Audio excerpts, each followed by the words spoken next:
physical, but you have a little bit of true in there. True damage. That makes sense. And this was the hero that led to their demise, but Sans picking up the Eve for game number 2. Oh man. Against a Eve, the carry is gonna find it very, very difficult. Much more the Terizla, the Roger, and the Florin against all these slows. But Onic managing the distance so well back and forth. It's gonna be a tough fight, tough game for Rebellion to dictate when they want to go for fights. We got Audi TZ's official new name there, Hockey TZ, which means Lucky TZ. That kind of works. Lucky TZ. Lucky TZ. He did say that he is banking on a lot of luck to get his victories. Now against Onic, will that luck be enough? That's the question. And even the lineup rating looks like it's leaning more towards Onic for game number 2. Possibly the final game of this best of 3 series against the Sky Kings Rebellion. Can they force a game number 3? Let's welcome you, ladies and gentlemen, into the land of dawn for game number 2. See how this plays out, especially in the early game. Once again, Vincent on the Roger will have a lot of clear, but what can Rebellion do with that faster clear speed? Can they go for an in-gate? Can they go for an earlier gank? Or even go for some steals right here? With Sans on the Eve, I don't remember, when's the last time we saw Sans using the Eve? It might be in the previous season.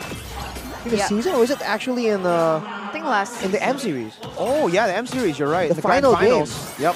He did utilize Eve in the Grand Finals. That was unfortunately the game that they lost. I don't think we want to talk about that. But something I do want to talk about is Cars. Whoa, man! Super aggressive choice for Cars. Lethal ignition over the quantum charge that Lutpi and most Paquitos go for. Definitely going to go for a lot more burst heavy of an approach, and he does have the flicker as well. So I don't think he's going for the slippery maneuver Paquito. He's going for the backline assassination Paquito. With a Yeeve in the picture, that's definitely an option. Sans though going with a rupture on the Yeeve. He knows that he wants to be able to do that damage. Kyrie going in for an aggressive play. Wow, onto Audi TZ. Appraiser's Wrath. What? Yo! Audi TZ just got assassinated by Kyrie on the Fredrin early on. He already used the flicker. That takes calculation, precise calculation. Early game, already very confident with his movements, and he was able to actually go in for a kill onto him. A solo kill, technically. And meanwhile, in the bottom lane, CW as well as D going at it for now. But that should propel Kyrie in terms of levels, does it not? I think it's gonna give him a bit of an edge for sure. But Vincent is actually out-leveling Kyrie. Swaylo gonna be the target there. Kyrie actually gets chunked quite a bit, and Swaylo is going to hit level 4 in a bit. Cars! Dude, jabs on the Lutpi. Oh my god, just almost takes him out. Wow, but he gets the shielding from the Turtle, and now Vincent pounces. But now the hard guard comes in by Keyboy, cancelled out. Real world inflation to the back as Kyrie is forced to run away. Vincent picks up a double kill, and Rebellion come back in that team fight. 2-4-0 trade for Rebellion. They're going to be able to get the orange buff. Will they? Kyrie's there. Knockout strike to get him out. Kyrie, though, will be taken out by Audi this time. Revenge for the Florin. Vincent picks up the orange. Great play by Rebellion to really push back the tempo and use that window of opportunity to try and get even more instead of just immediately backing away. Onic, though, were able to secure the turtle in that fight, so overall, I think it's still somewhat okay, but I think early on, Onic were counting on being able to win in these skirmishes. Not really going as planned for them so far, but a 1k gold lead, though, Rebellion. Now you have to ask them, like, where exactly are they trying to actually swing their weight around? Is it towards the gold lane to try and save the carry from the Brody? Is it towards the EXP lane to ensure that Cars will be in a strong matchup? I mean, who swung their vote? Right? It was 91% for Onic in game number 1, and now it became 92%. Who's the traitor? Who's the traitor? I don't think we can really, find that one dude or a few dudes who went and added up that 91 to 92, but darn you traitors. You should support your team at all times, man. But maybe they're like neutral dudes, you know? They're just like are watching and like, oh, I think Rebellion will win, and they're like, oh, never mind. After game 1, that could be. Maybe the Rebels stay true. The Rebels in the building at least are staying true to the Rebellion team. Turner sure likes that consistency. Now look at the rotation from Rebellion. They seem to be wanting to go for Kyrie, not going for the laners. Just trying to get Vincent ahead. 2 levels now.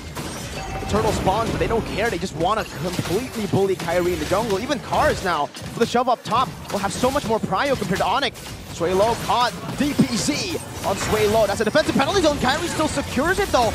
But both of them have used Rec here to top down in the real world revelation into the Appraiser's Wrath, and Sway Low gets picked off. Lupi finishes him off. Now Vincent tied up, taunted up. Kyrie looking for the cancel the immobilization as well from Keyboy. Tying him up very, very well. Vincent, like and Pound, trying to run away, but now Lupi picks up another. Keyboy, look at him, just chasing Cars down. The little girl. It's a scary little girl indeed. And you think that with Kyrie falling behind, they would have let that go, but no, they committed to it. And they were able to get the favorable trade. Meanwhile, Cars does go for a solo kill onto Lupi, so there is another trade in favor for Rebellion, as now they're on the way to the neutral objective, but Kyrie gets it. Oh no, Sway Low, not again, Sway Low!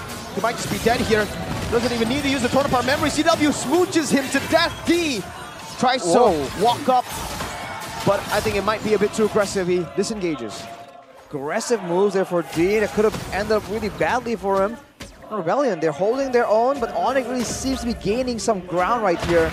And you can see with the emblems, right? Kyrie not going for the concussive blast. He knows it's going to be a game with a lot of prolonged fights where he can proc that Rage Might again and again for maximum value.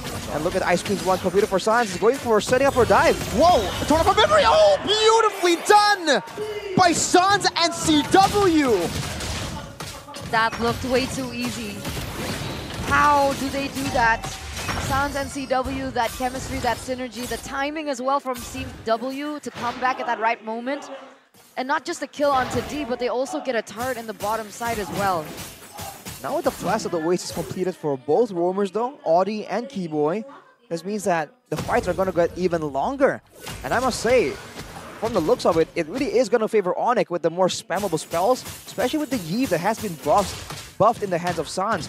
He's going for no Enchanta Talisman, by the way. Went for the Demon Shoes, straight into the Ice Cream's Wand for the quicker power spike. A build that I personally like using myself. Now they're rotating towards his top side. Good clear from Cars. He actually baited out the ultimate from Lupi too. So Rebellion will be able to fend off the siege up top. Players Gold by UBS Gold shows that CW is #1, but Vincent and Cars, they're not falling far behind. Sans does overtake Cars there at #3. But despite everything that's going on, Vincent is still holding his own in the jungle. Aside from Sans, everyone else is relatively close to each other. But as the fights keep building up like this, I feel like the fighters on the side of Onic are going to start accruing a lot more gold here as Lupi tries to zone everyone away, the whole team. With the Angela, you can do this. Vincent gets shredded down. My God, forced to use the Bloom Sway low to DPZ to try to fend off. Not able to find CW now with the flicker forwards as well. Whoa, what an outcome in the peel, CW! Does he survive? He goes for the Quantum Charge, but Swaylo swings his hammer one last time. Not even Cars can escape from Sans. He takes another member down, and he looks to chase Swaylo. Oh no, on the Terizla. With a few swings of the hammer. Not able to escape, immobilized, taunted up, and just taken out by Lupi. A trade from the down below, but it's only a turret. Look at the items start rolling in for Onic, man. Glowing Wand completed for Sans that allowed him to do a lot more damage, a lot more work in the previous fight. And Lupi, 4-2-1, now with the Brute Force Breast, but he's going to be a lot stickier on the while sticking to the back line of Rebellion as Keyboy takes away the purple buff. What? You're right. Kyrie did kind of fail taking away the orange buff. But there was a trade with him picking it up. Does that put Rebellion in a bad spot? Losing the purple buff? Taking the buff away from the jungler is always going to be a value play. Vincent is desperately trying to keep up with Kyrie in levels. He is so far, but even though he can keep him in levels, they don't really perform the same way. If they are equally leveled with this kind of composition, he can't really get the same kind of value. So Onic are happy to just sit right here and siege down a lot of these turrets. They have Yves, they have Brody. This is a brutal, long-range turret sieging composition that they are using very effectively. Look at D! Just zoned away due to the glowing one, ice screens one combo. And Kyrie as well, looking for the angle to actually sandwich them within this turret. The CW just goes on to take shots at the turret. What did the turret do to deserve this, man? Poor turret. Poor turret. So sad to see. But that Yves last pick has proven clutch, proven value. Why? Because of the range. It seems like D is having a lot of trouble dishing out that damage because of the damage given onto him because of Sans. And that is one of the main conditions that Rebellion holds, right? D on the carry, but no damage output so far. He needs to play a lot smarter because of that, and that room for mistakes is a lot bigger for D in this game because of the Yves. Oh man, look at the damage though. Oh, penalty zone! Two-man stun, Sans gonna be forced to use the real world manipulation. Cars goes into the back, does some damage, and Vincent is able to take him down. Loopy with vengeance now. Appraiser's Wrath with the retribution. A CW turn upon memory onto the members. Not enough to take them down just yet. A good smooch on the Swaylo to stun him down. One last shot should do it, but Swaylo gets a little bit more healing. Taunt not connecting, but CW wants to chase for more. Gets forced to back away. Vincent shoots his gun. Sans traded for the Lord. Everyone just diving in, going to make sure that Sans can't keep outputting that damage. That's the problem with a late game. Well, this is 10 minutes, but a mid to late game Yves can output so much damage from so far away. It's almost like a secondary carry, and only a few mages can serve the same purpose. And you can tell that Rebellion are not really willing. They really dislike having Sans with a hero like the Yves because they ban away the Lilia, a similar hero that can spam out those spells and output that damage to assist and pull some focus away from CW. On the Yves right now, you saw how difficult it was for Rebellion. They use so many things just to ensure that Sans gets taken out. And afterwards, if they do that, CW can just wreak havoc. And if they go for CW, then the opposite is true. Sans can just get out of control. But the problem now is AudiTZ picked up a fleeting time. And in that team fight, it felt like Florian's ultimate made a lot of miscalculations on the side of Onic. Hold up, Swaylo. Oh, DPZ cancelled. Finally gets it off. And yeah, back to your point, Eterna. Oh, never mind. Cars. Oh no. Oh, knockout strike for a while, but oh, CW. The executor here on the Brody just takes him out with two basic attacks. Okay, doesn't matter then. I was hitching on the fact that with the fleeting time, AudiTZ can spam her ultimate a lot more, causing miscalculations for Onic. But I think at this point, it doesn't look like it matters. For 5k already, Onic, and they're looking absolutely no time at all being able to munch through that tower. That's the problem, man. There's no real need for Onic to commit hardcore to any of these fights or any of these pickoffs. Even if they do get saved by the Bloom, then Onic can just hold their ground and just keep throwing out spells and waiting out all of that utility until eventually Rebellion will just run out or get run down. The long fights, like we said, is what they're banking on. And the Chi-Chi, by the way, in the middle of the big fight, the ultimate, tying two members together, is also a massive benefit right now that Rebellion are also having issues trying to deal with. What's he doing? Skin display. Ladies and gentlemen, new NLBB XKOF. Power Wave. Power Wave. That's Terry right there on your screen. Terry Bogart, the boxer.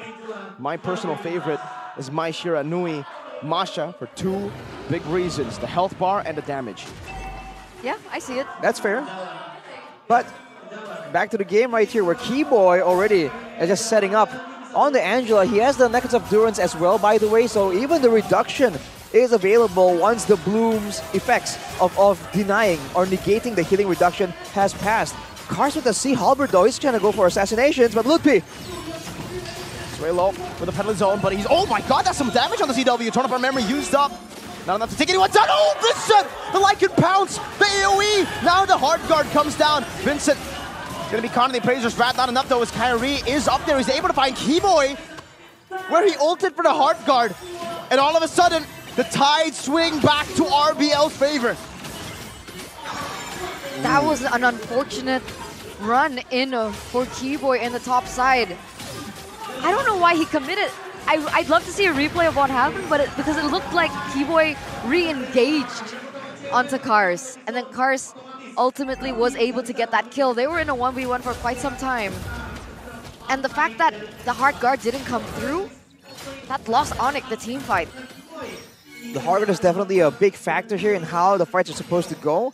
And for Rebellion, Vincent's hard efforts to really try and outfarm and outscale Kyrie is paying off. 1,600 gold ahead. He is technically one item ahead of Kyrie, and he is outputting damage along with D. So despite Onic also having multiple members doing damage, Rebellion also have multiple members that they have to try and focus on, especially with Cars already with the Heptaseas as well. Oh my, Kyrie just got deleted by D! The true damage doing work, now a sway low. We're losing immortality, but that's just it now. CW looking to clear it out. Lycan bouncing half of his HP away. Oh, CW with a punish on the sway low as he pops into it in nature. Now stunned up. With the damage. Oh, he finds Audi TZ with that skill 1 and Angela. Keyboy was able to find a CW. Going forward now, has a smooch, has a turn up memory, but no, he doesn't. He actually is forced to flicker backwards. Sans is on the chase though. Cars, oh, he shot Sans, flickers out from the last jab, gets the hard guard HP 2.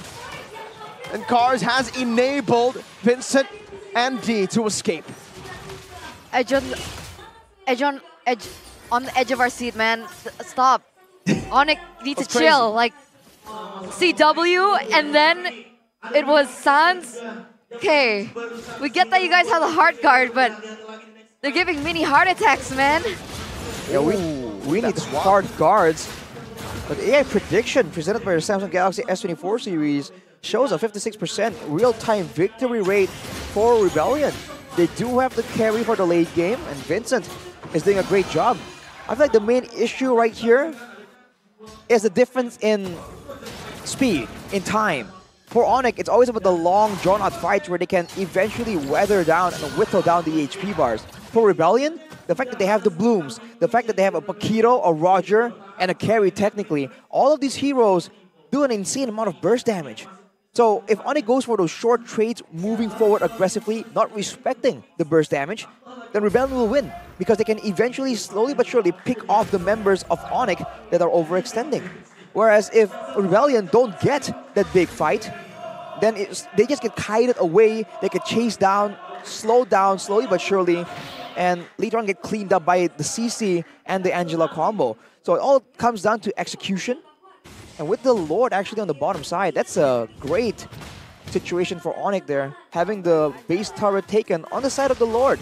They can still go for the Angela split push play, but at this point, it's a bit too risky with Vincent and Cars both technically able to just completely one-shot Keyboy before he can escape with a hard guard. Remember what happened though last time? Neutral objective Lord dance. Cars was able to go for a split push. So,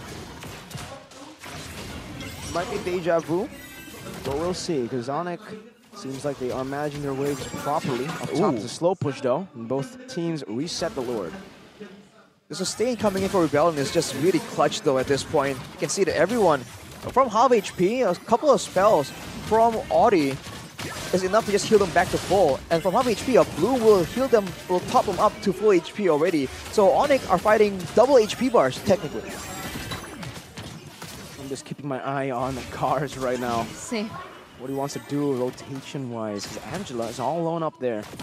CC, look, Pete, actually going at it now with an all-in onto the Paquito. We'll see if Cars can actually evade from it. That's a lot of damage plays down on the Cars of Rebellion. Look to commit on a neutral objective. Kyrie stopping it from resetting. Now as D goes in on the look, Pete. Has the Vengeance, Real World Ablation, plays down Vincent. Looking for a Retri Appraiser's Wrath, though, comboed it together with a Retribution. Put apart memory as well, but D is able to get out of the stacks now as Cars gets a knockout strike on the CW.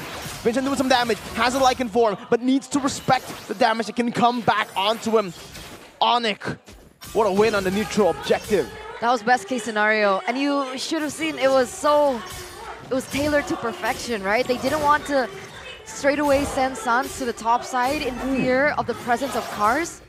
And so they utilized CC to open up the vision to really stick on to Cars so they knew where Cars was. When Cars When CC started to rotate towards the Lord, the opening up of the map was so value. It's just a masterclass from Onic, and they go for the siege. Oh, D already down to half HP, and this time he does not have the Purify. Not even the Wind of Nature. And Onic know that. They're gonna use just one wave to look for a possible end angle. Hard Guard hovered over to CW. Holy Crystal from Sans already. And now the Empowered Wave reaches the top side of the map where Cars is just going to be melted down, still able to escape right now. The penalty zone locks CW down. Has a flicker to escape for a bit, but Kyrie will be munched on by Vincent on the Lycan Pound. Sans now next to the target. Next to the chopping block, Vincent goes in with Lycan form again, losing immortality as Flippy pops in Vengeance. Now CW free hitting still in the back line, and Sway Low is all alone, gets smooched by the Brody and taken out. That's a 1-for-1 trade right there, right here. Kyrie gets taken off the board. It doesn't look like Onic want to go for the defense just yet. They open up the turret in the bottom side. CW still on standby. But again, he has to respect that damage coming through from Cars. On the other side for Onic though, with a BOD in the hands of CW, full items, and Sans when the Eve. They're gonna go for this final turret, and the siege power is just so devastating from Onic. They clear out the base, and they're playing it disciplined. They don't want to let Rebellion, by a stroke of luck, find anything. But now it's back to the waiting game, but they have the wave advantages. And man, what season is it? I keep asking.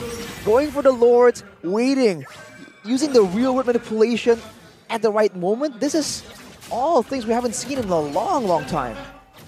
It's very rare we do see it. And when we see Yves, we also think of Suelo. It was one of his highlighted heroes. One of my questions was the Roger earlier on picked up the BOD.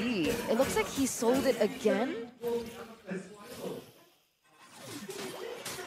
What he did is going for now just like a double proc here with the Endless Battle and the Giants, the Thunderbelt. So he is just trying to be a bit more provide more utility and go for more burst damage.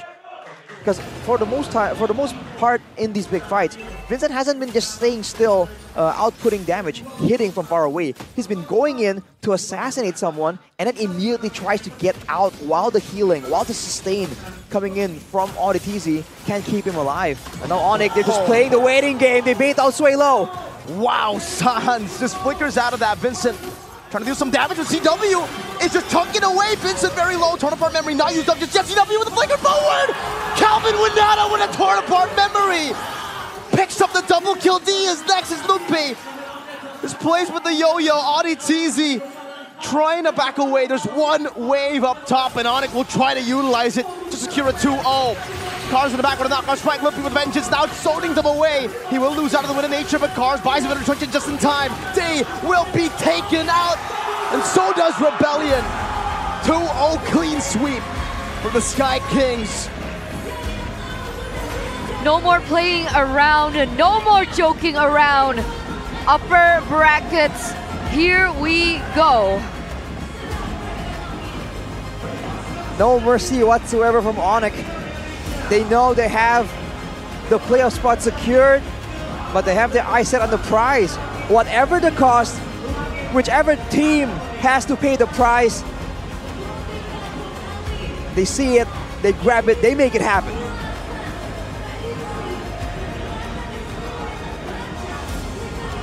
Clean. Even when they found themselves in trouble in the mid game,